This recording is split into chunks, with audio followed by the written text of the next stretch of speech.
Everyone, আশা করি তোমরা সবাই অনেক ভালো আছো, সুস্থ আছো। আমরাও ভালো আছি। এখন দুপুর বাজে 1:45। তো সকাল থেকে আমি ব্লগটা শুরু করিনি, কিন্তু সব কিছু ক্যাপচার করে রেখেছি, তোমাদের সাথে শেয়ার করবো। তো এখন শুরু করলাম, ঠিক আছে। তো একটা পার্কে এসেছি এখানে। তো কোথায় কি এসেছি, কি বৃত্তান্ত, সেটা পরে বলতেছি আর কি। তো তার জন্য ভিডিওটা পুরোটা দেখতে হবে, স্কিপ না করে, ঠিক আছে। তো চলো, পার্কের নানা দৃশ্য তোমাদের সাথে শেয়ার করেছি। তো চলো ভিডিওটা দেখতে থাকো। আই হোপ তোমাদের ভিডিওটা দেখতে অনেক অনেক ভালো লাগবে। আজকে অনেক বাচ্চার আওয়াজ পাচ্ছি, এটা তো পার্ক তো এখানে বাচ্চাদের খেলারও নানা রকম আছে আর কি। তো খেলছে, চিৎকার করছে, ওই জন্য আর কি। তো চলো, ঠিক আছে, আবার পরে দেখা। এই যে সকাল সকাল বেরিয়ে পড়েছি। কোথায় যাচ্ছি বলো তো? তোমরা একটু গেস করো। আর এই যে বেরিয়ে গাড়িতে উঠে পড়েছি। আমি সকালবেলা থেকে ব্লগটা শুরু করার টাইমই পাইনি, তো মাঝ রাস্তা থেকে শুরু করেছি আর কি। তো এখানে বসে আছি, শাশুড়ি মা তখন এসে গাড়ির কাছে পৌঁছয়নি, আর ওই জন্য আমরা অপেক্ষা করেছিলাম। আর দেখো, রাস্তা ধারে বসেছিলাম গাড়িতে, একটা দেখো ঘোড়ার গাড়ি এসছে, ওটাই বসে বসে দেখছিলাম। দেখতে পাচ্ছ, বিয়ে বা কালকে তো অনেক বিয়ের ডেট ছিল, তো এটাই হয়তো বর নিয়ে যাচ্ছিলো আর কি। তো এখন ওই যে ফেরত যাচ্ছে। তারপরে গাড়িটা ছেড়ে দিল, তো আমরা আমাদের গন্তব্যে পট করে পৌঁছে গেলাম। আসলে তো একদমই নয়, আমি আর ভিডিওটা রাস্তার মধ্যে করিনি, একবারে বাড়ি এসে বললাম। বাড়ি এসে বলতে কোথায় এসেছি বলতো, আমি এসেছি আসলে আমাদের মামা শ্বশুরের বাড়ি, মানে শাশুড়ির বাপের বাড়ি। তাদের বাড়িতে সরস্বতী পুজো উপলক্ষে আমাদের নিমন্ত্রণ ছিল। তো গতকাল সরস্বতী পুজো হয়ে গেছিলো, তো আমরা পরের দিন গিয়ে গেছিলাম। আর যেহেতু যেতে পারিনি, কেন কি আমাদের বাড়িতে ওই যে ছেলেরা পুজো করেছিল বলে। এই যে দেখো, এখানে নারায়ণ, লক্ষ্মীনারায়ণ আর সরস্বতী একই সাথে হয়, প্রত্যেক বছরই হয়। তো এবছর মামাদের পালি পড়েছিল বলে ওই জন্য আমাদের নিমন্ত্রণ করেছিল। আমি প্রথম গেলাম, বিয়ে আমার 22-23 বছর হয়ে গেল, প্রথম গেলাম। আর এটা ছিল মামা শ্বশুরের বাড়িতে ঢোকার মুখে একটা ক্লাবের পুজো। এই দেখো, এখানেও ঠাকুর, আমরা যে যেতে যেতে কত ঠাকুর দেখেছি, তার নেই। আমাদের পৌঁছাতে অনেকটাই লেট হয়ে গেছিলো। তো যে কিছুক্ষণ বসে গল্প টল্প করে ভাত খেতে বসে গেছিলাম। ভাতে ওই যে আলু ভাজা, ডাল, বাঁধাকপির তরকারি, মাছ, তারপরে ছিল চাটনি, দই, মিষ্টি, এগুলো ছিল। তার খাওয়া দাওয়ার পরে যে বেরিয়ে পড়েছি আরেক জায়গায় যাওয়ার জন্য। কোথায় যাচ্ছি চলো একবারে সেখানে গিয়েই তোমাদের সাথে দেখা হচ্ছে, ঠিক আছে। এই যে সব পেছনেও আমার যা তার ছেলে মিশছে, আমি আগে চলে এসেছি।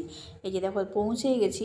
আমি এখানে যে বলতেছি এখানে কি আছে দেখার, তো বলছে এটাই দেখতে বাইরে থেকে অনেক লোক আসে। আসলে এটা হচ্ছে একটা পার্ক, ত্রিবেণী পার্কের নাম।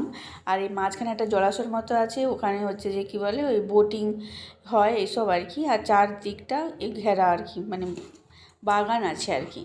তো এটাই ঘুরে ঘুরে দেখছিলাম অনেকটা এরিয়া জুড়ে। তো আমাদের ওখানে কোনো টিকিট লাগেনি, টিকিট কেটে ঢুকতে হয়। কিন্তু কেন কি আমরা ছাড় পেলাম, আসলে আমার মামা শ্বশুরেরা এই জায়গাটা দিয়েছে এই পার্কটা করার জন্য। তো ওদের বাড়ি থেকে কেউ এলে তাদের ছাড় আর কি। তো ওই জন্য একটা মামাকে নিয়ে আমরা গেছিলাম, ওই জন্য আমাদের কোনো পয়সা লাগেনি, আমরা বিনা পয়সাতেই ঘুরে দেখেছি। কিন্তু ওই রাইড কী বলে বোটিং করতে গেলে ওগুলোতে পয়সা দিতে হয়। তো দেখলাম যে এখন শীতকাল বলে শীতের ফুল টুল লাগানো আছে, ডালিয়া, চন্দ্রমল্লিকা, আর অনেক কিছু আছে বাচ্চাদের খেলার আর কি সরঞ্জাম, সেটাও দেখাচ্ছি তোমাদেরকে। আগে চারদিকটা ঘুরে দেখাচ্ছি, অনেকটা এরিয়া। আর আমরা তো দুপুরবেলা গেছিলাম, আর এখন তো প্রচণ্ড রোদ, ওই জন্য রোদে ঘুরে ঘুরে পুরো মাথা ধরে গেছে এমন অবস্থা। আর কালকে তো সরস্বতী পুজো ছিল, বলছে কালকে প্রচণ্ড ভিড় হয়েছিল। আজকে দুপুর টাইমে গেছি বলে আমরা তখন অতটা ভিড় নেই, এমনি লোকজন আছে কম। তো এখানে কিছুক্ষণ ঘোরাঘুরি করলাম, অনেক রকমের ফুল আছে, ঠিক আছে, ভালো লাগছে খুব দেখতে। কিন্তু ফুল বাগানের মধ্যে ঢুকে কতগুলো ফটো তুললাম, তো একটু ভিডিও করে নিলাম। এই যে এখানে অনেক ফুল গাছ ছিল একবারে সার ধরে। আসলে আমাকে ভয়েস ওভার দিতে হচ্ছে কেন, এত বাচ্চারা চিৎকার করছিল, তবুও আমি একটু ভিডিও করেছি। আর এত মাইক বাজছিল, সেই জন্য আমাকে এখন ভয়েস ওভার দিতে হচ্ছে। দেখো এগুলো বাচ্চাদের কত রাইড খেলার আর কি। তো এখানে একটু ছায়ায় বসছিলাম, তারপরে এই যে ওরা খেলছিল, আমার ছেলে, আমার জায়ের মেয়ে, ওই যে ওইটাতে ওরা খেলছিল। তারপরে এই পাশে একটা এর মতো আছে, কি বলে ঘোরার জায়গা, ওখানে ঘুরছিল, ওগুলোই দেখছিলাম।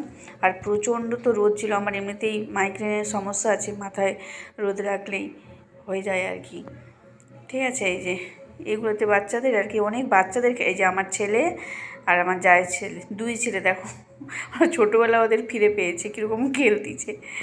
আমি একটু ওদেরকে ঘুরিয়ে দিচ্ছিলাম, মানে যাতে একটু ঘোরার ওদের সুবিধা হয়, এই সব দেখছিলাম আর কি। এগুলো দেখতে দেখতে তারপরে কিছুক্ষণ ছিলাম। এই যে দেখো ওইখানে আমার ছেলে, আমার জায়ের মেয়ে, ওইখানে যে আরও অনেকগুলো বাচ্চা ছিল ওই করতেছে, ওই দেখো গোষ্ঠী কেমন নামতেছে। বন্ধুরা আমরা এখন যাচ্ছি রূপনারায়ণের ধারে। দেখছো বন্ধুরা রূপনারায়ণ নদী, দেখো জল আছে। দাঁড়া, চলো চল চল চল চল। নিভি আছে আমার সাথে, নিভি বক বক করছে সার্বক্ষণ। এই যে দেখো রূপনারায়ণ,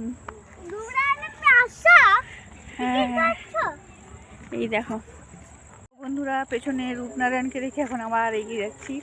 চারদিকে হোগলা বন, এই যে দেখো দেখতে পাচ্ছ। এই পার্কটা ছিল একবারে রূপনারায়ণ নদীর ধারেই। তো আমরা নদীর ধারকেও এলাম, এখানে কিছুক্ষণ দাঁড়ালাম, তারপরে ফিরে মানে মামা বাড়িতে এলাম। ওখান থেকে শাশুড়ি মাকে গাড়িতে করে নিয়ে আমরা বাড়ি চলে এলাম। তো চলো আজকের ব্লগটা এই পর্যন্তই। ভালো লেগে থাকলে অবশ্যই লাইক কমেন্ট শেয়ার, আর অবশ্যই আমার চ্যানেলটা সাবস্ক্রাইব করে নিই। যে বাড়ি পৌঁছে গেছি তখন 4টা মতন বাজে। ঠিক আছে, তো টাটা।